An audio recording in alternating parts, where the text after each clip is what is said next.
যোৱা মাহ যেটো আমাৰ কাশ্মীৰৰ পেহেলগামত ঘটনা হৈছিলে আমাৰ উগ্ৰপন্থীয়ে আমাৰ ভাৰতীয় নিৰীহ মানুহক হত্যা কৰিলে তেওঁলোকৰ বিৰুদ্ধে আমি ভাৰতীয় সেনাই যেটো অপাৰেশ্যন সিন্দুৰ চলাই যেটো পাকিস্তানত গৈ ভিতৰত সোমাই যেটো কৰিলে উগ্ৰপন্থীসকলক নিহত কৰিলে ভাৰতীয় সেনাক তথা নৰেন্দ্ৰ মোদী ডাঙৰীয়াক যাতে মনৰ উৎসাহটো আমি আগুৱাই দিব পাৰোঁ সেই কাৰণে আমি আজি এই সমদলটো উলিয়াইছো আমাৰ মানস মণ্ডলৰ যেটো লোক জাগৰণ মঞ্চ এই আমাৰ জাগৰণ মঞ্চৰ পৰা এই আজিৰ এই সমদলটো উলিয়াইছে। উদ্দেশ্য হৈছে যোৱা মাহত যেটো আমাৰ পেহেলগামত আমাৰ নিৰীহ ভাৰতীয় মানুহক মাৰিছিল সেই উদ্দেশ্যে আমি আজি এটো তিৰংগা যাত্ৰা আৰম্ভ কৰিছোঁ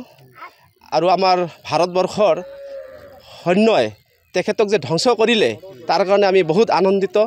আমি আমাৰ ভাৰতৰ প্ৰধানমন্ত্ৰী পৰম শ্ৰদ্ধা নৰেন্দ্ৰ মোদীক আমি ধন্যবাদ জ্ঞাপন কৰিছোঁ আৰু যেটো কাম কৰিছে তেখেতে সেইটো আমি নিন্দনীয় বুলি ভাবিছোঁ যাতে ভৱিষ্যত এনেকুৱা নকৰে। আমি ভাৰতীয় সেনা বা ভাৰতীয় আমি যিমান মানুহ আছোঁ সকলোৱে একগোট হৈ তেখেতক আৰু পুনৰাই শাস্তি দিবৰ কাৰণে একগোট হৈ আছোঁ। যোৱা মাহ যেটো আমাৰ কাশ্মীৰৰ পেহেলগামত ঘটনা হৈছিলে আমাৰ উগ্ৰপন্থীয়ে আমাৰ ভাৰতীয় নিৰীহ মানুহক হত্যা কৰিলে তেওঁলোকৰ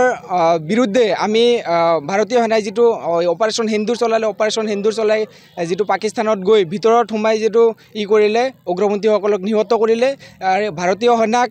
তথা নৰেন্দ্ৰ মোদী ডাঙৰীয়াক যাতে মনৰ উৎসাহটো আমি আগুৱাই দিব পাৰোঁ সেই কাৰণে আমি আজি এই সমদলটো উলিয়াইছোঁ আমাৰ মানস মণ্ডলৰ যেটো লোক জাগৰণ মঞ্চ এই আমাৰ জাগৰণ মঞ্চৰ পৰা এই আজিৰ এই সমদলটো উলিয়াইছে। উদ্দেশ্য হৈছে যোৱা মাহত যেটো আমাৰ পেহেলগামত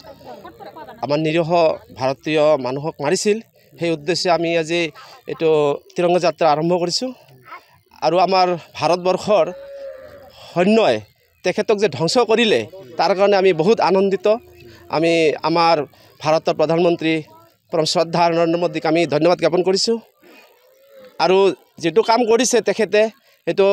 আমি নিন্দনীয় বুলি ভাবিছোঁ যাতে ভৱিষ্যত এনেকুৱা নকৰে। আমি ভাৰতীয় সেনা বা ভাৰতীয় আমি যিমান মানুহ আছোঁ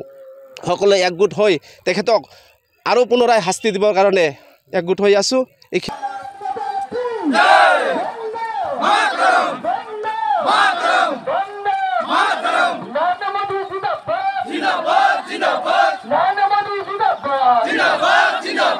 যিকোনো খবৰৰ বাবে যোগাযোগ কৰক 7099017330 লগতে 7099017110 নম্বৰত।